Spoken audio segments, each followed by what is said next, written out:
Bom dia, pessoal. Bom dia, todo mundo. Estou esperando a minha convidada entrar, Nilziete. Para quem não conhece, Nilziete é minha mãe. Então, eu tenho o prazer de fazer essa live hoje com a minha mãe. A gente vai bater um papo aqui. Ela está fazendo 80 anos hoje. Oi, Maurão. Oi, Cal. Emílio. Tudo bem? Oi, mãe. Pronto. Oi, Entrou. filha. Tudo bem? Tudo um Hoje pouco ansiosa por essa invenção sua, mas essa tudo bem. invenção, pois é, essa invenção é para o seu aniversário de 80 anos. Eu queria te parabenizar hoje, te fazer uma grande homenagem pela mãe que você foi, que você é e continua sendo tão querida por tantas pessoas. Então, vamos Vamos lá, lá. vamos lá. Eu quero que você comece nos dizendo um pouquinho de onde você veio, como é que começou essa jornada de vida, de 80 anos de vida. Então, a sua Então, mãe. eu tenho um coração da Amazônia, que tanto se falam hoje, né? E querem entrar na nossa terra querida, terra das águas, dos pôr do sol, cheia de selva, de verde. Nasci aqui. Vivi aqui até 21 anos, quando casei com o meu príncipe Ari e fomos embora para São Paulo, porque ele já tinha ido para estudar, porque aqui não tinha faculdade de física nuclear. Aí casamos, fomos para lá e a filharada toda nasceu lá, tudo paulistado. Tudo paulista. Eu, inclusive, fui a primeira. É isso Então, aí. aí tive a Mone, aí vieram duplo, dois, Mauro e Marcos e Mauro primeiro. Depois, 5 anos, Cláudia, depois Sandra. Era uma vaca parideira, segundo a minha médica. E tudo normal, né? Tudo tranquilo. Mas, enfim, passamos 46 anos em São Paulo. Deve ser muito difícil você viver numa cidade diferente, que você não conhece ninguém, vindo de uma cidade como Manaus, de uma família que tinha muitos relacionamentos, era bastante popular, né? Vocês tinham muitas atividades Festas todo aqui fim em de casa. semana, amigos. Mas só que acontece que, nessa época, o Ari frequentava a Aliança Bíblica Universitária. Foi como ela se citou na minha vida, porque nós íamos para a casa dela, as reuniões bíblicas, e aí foi maravilhoso, né? Foi espiritualmente, cresci muito com eles. Dr. Douglas Ari tinha uma carta de recomendação para ele, arranjou o primeiro emprego do Ari lá na USP, no Van de Graaff também, e aí nós começamos a vida aí, formar o nosso pé de meia em São Paulo, né? Foi criar 5 filhos. Me conta isso.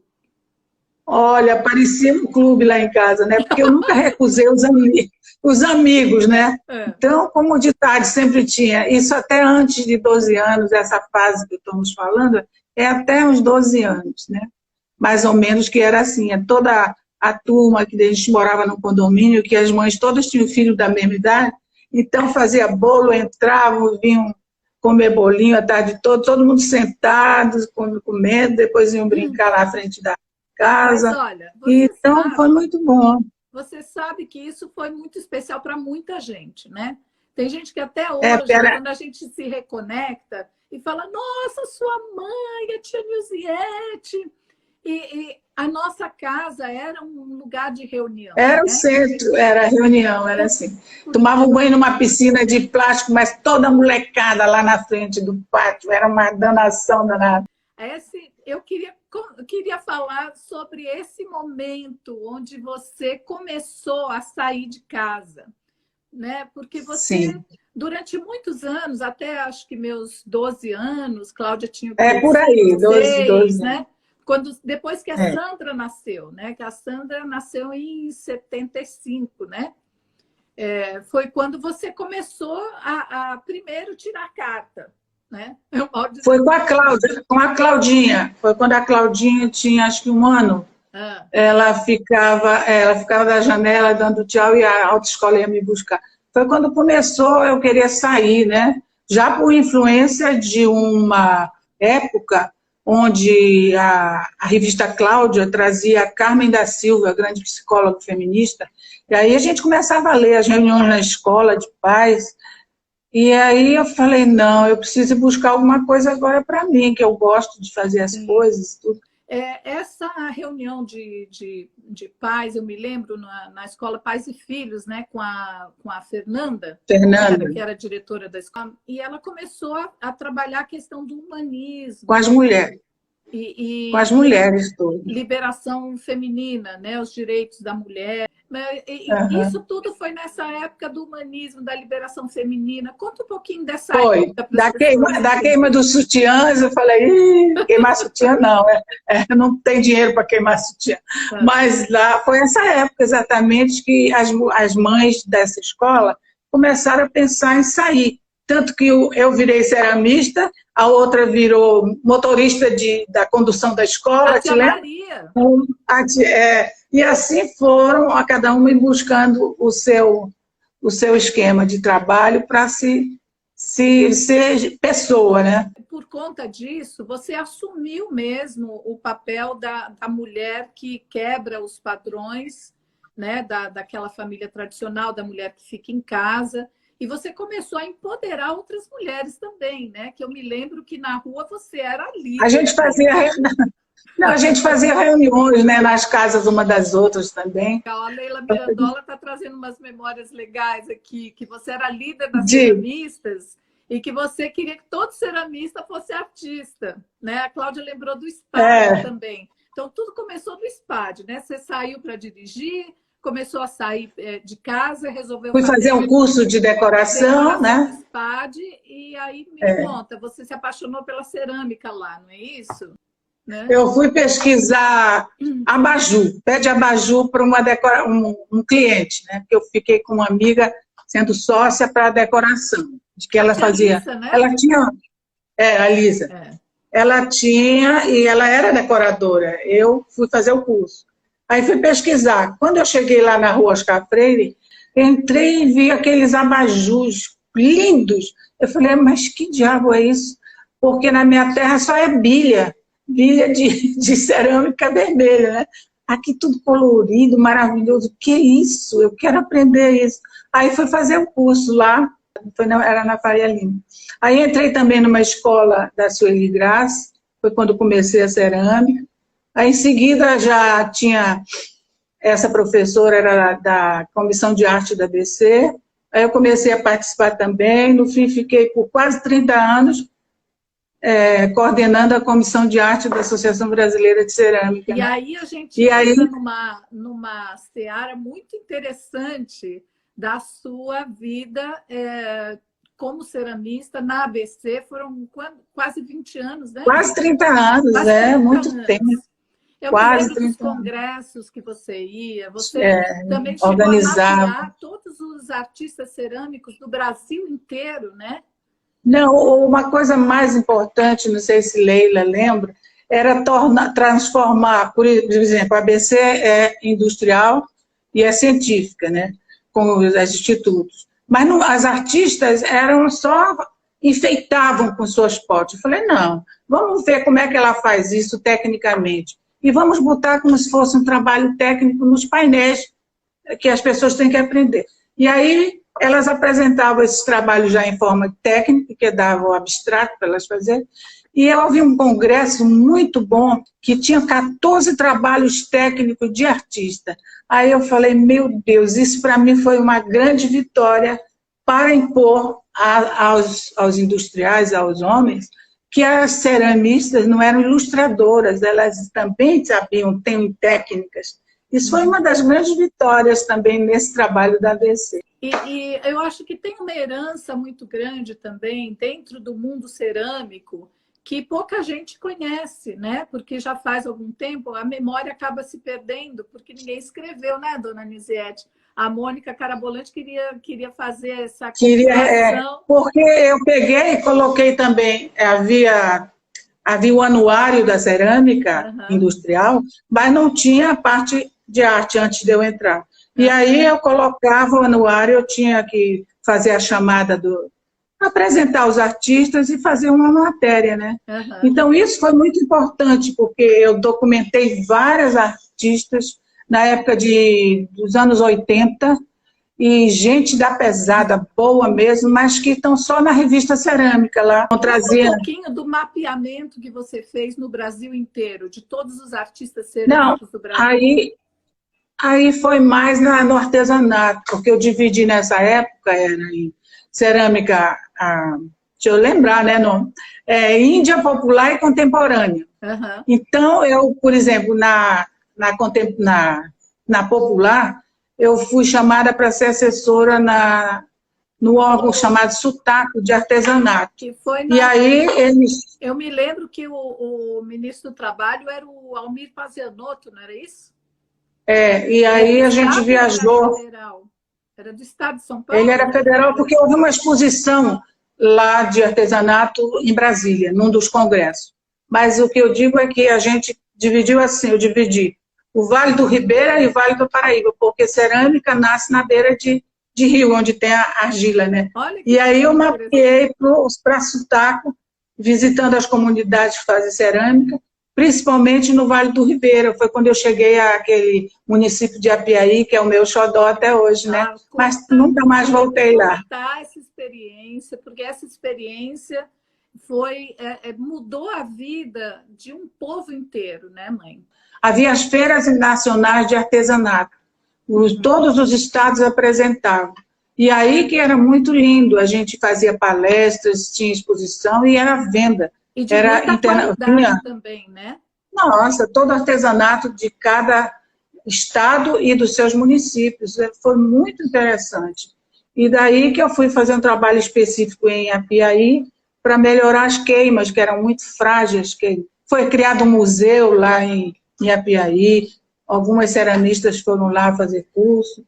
E fora o seminário de cerâmica do Amazonas, foi o primeiro e último. Eu queria falar um pouquinho de Apiaí, contando um pouquinho, porque eu acho muito importante lembrar dessa história, né? Que quando você chegou no município de Apiaí, você começou a desenvolver junto com a Úrsula, não foi? Que trabalhava Úrsula, e o prefeito local que se interessou muito, e realmente lá já tinha um museu, mas depois abriu um museu bonito, que foi inaugurado, e ela já cuidava com muito carinho das ceramistas da roça, né? Porque assim, elas são plantadas... da cerâmica popular lá de Apiaí, não foi isso? E vocês colocaram isso num nível industrial. Não chegou bem a isso. Chegaram a participar das feiras internacionais e trazíamos a ceramista para fazer no local da feira. Isso foi um grande passo. Conhecerem a Custódia, a grande ceramista Custódia, que alguns potes, até o Marcos tem, são os grandes, né? Os potes grandes. E eu adorava esse trabalho de tratar com todo o artesanato, porque eu acho que o povo brasileiro tem um artesanato, seja de cerâmica, seja de madeira, seja de tear, maravilhoso. Fora os meus índios, né, também. Tem um negócio muito importante aí também, que foi a Praça Cerâmica em São Paulo. A Praça Cerâmica nasceu assim da ideia de ter um lugar para eles venderem. Aí já são os ceramistas da cidade, né? Podia ter vindo do interior, mas era específico as ceramistas contemporâneas, que a gente tinha, ia para o congresso da ABC, eu convidava para dar palestras e tudo isso aí, não havia, elas vinham, tratada como se fosse qualquer grande pesquisador de USP ou Unesp ou qualquer coisa assim, e elas eram tratadas. E aí... Os trabalhos da são maravilhosos, eu me lembro dela. É especial. Aí eu percebi aonde vão vender essas coisas maravilhosas, só nos ateliês. Aí eu, junto com o pessoal da Sutaco, Marina, e mais... Tinha a própria prefeitura. Nós ficamos um trio e bolamos um projeto e criamos, foi inaugurada. Era aquela, lá no Trianon, ali atrás, abaixo do Trianon, era a Praça Cerâmica, vendia, era muito bonito, muito legal. E isso também te deu a oportunidade de encontrar artistas muito interessantes, né? Como Você encontrou o mestre Brenan, eu me lembro dessa época, muito interessante. Não, o Brenan eu fui em Recife. Eu Então, fui em você Recife porque ele encontrou não ele lá, viajava né? essa época. Por conta desse... Fui visitar tudo lá. Toda ceramista tem que ir lá, é o templo, né?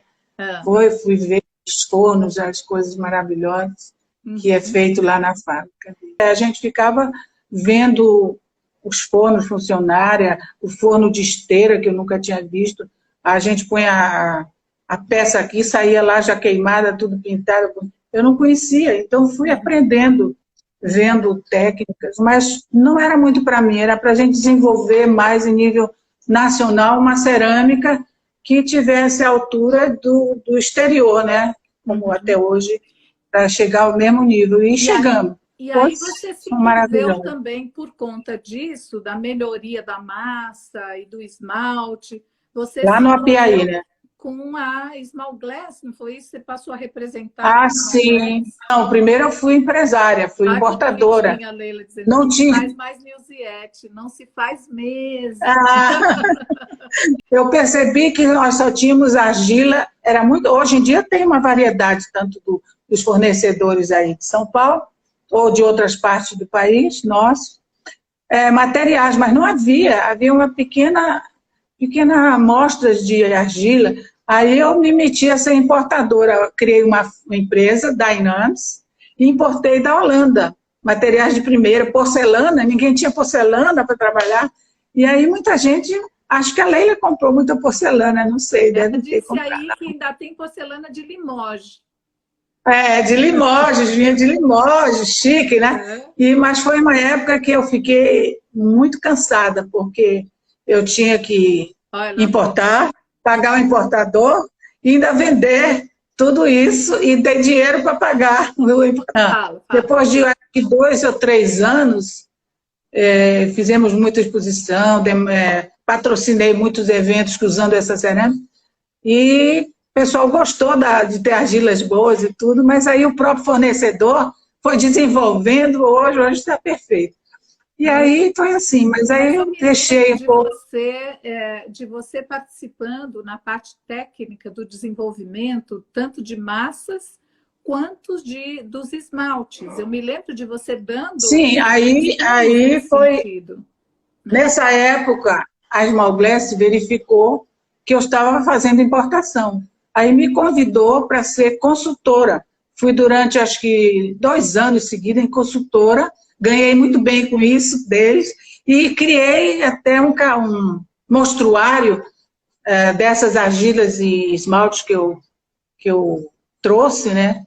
Tanto que eles me mandaram para a Itália, conheci as fábricas de esmalte, e aí a gente conheceu coisas do primeiro mundo, né? E queria transformar isso, o material de primeira, na mão das ceramistas. Eu quero te dizer que eu tenho muito orgulho de ser sua filha, tenho muito orgulho de estar aqui na minha jornada. A gente está aqui do outro lado do mundo, eu estou aqui na Austrália, minha mãe está em Manaus, no Brasil, e a gente sente muita falta de estar junto, mas o legado que ela deixou, que ela está deixando, tem deixado, é sempre muito rico. Até com 80 anos, ela continua dando exemplo de vida, de energia, de alegria e de se reinventar, né?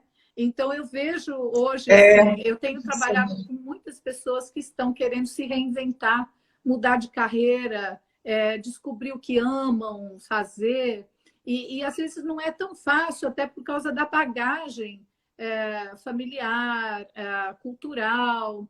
Então, muitas coisas precisam ser quebradas, né? Para que elas possam poder se reinventar. Tem que ter amor no coração, amor, um espírito de estar pronto para ajudar se precisar, né? Então, e ser positivo, não ter medo de falar, nem falar com os filhos, se posicionar com os filhos quando você não concorda, ou se eles não estão indo bem. A gente nunca teve medo de filho, porque a maioria dos casais hoje, porque eles se escondem atrás do celular. Então, não pode se esconder. Você vai conversar ou vai almoçar com a família, é com a família. Então, você tem que estar ali presente inteiro. E isso que é uma marca. Você não pode ter medo dos filhos. Eles são filhos.